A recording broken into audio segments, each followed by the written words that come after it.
திருநீறு பூசும்போது கவனிக்க வேண்டியவை. விபூதியை எடுக்கும்போது மோதிர விரலால் எடுப்பது நல்லது. ஏனென்றால் உடலிலேயே மிகவும் பவித்திரமான பாகம் என்று சொல்வார்கள். நம் வாழ்க்கையையே கட்டுப்படுத்தும் சூட்சுமம் அங்கு உள்ளது. அதுபோல பையில் உள்ள திருநீரை தலைகீழாக கவிழ்க்கக்கூடாது.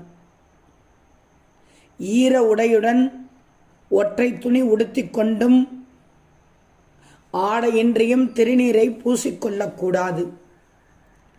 திருநீற்றை பூர்வ மத்தியில் இட்டால் வாழ்க்கையின் ஞானத்தை ஈர்க்கும். தொண்டைக்குழியில் இட்டால் நமது சக்தியை அதிகரிக்கும்.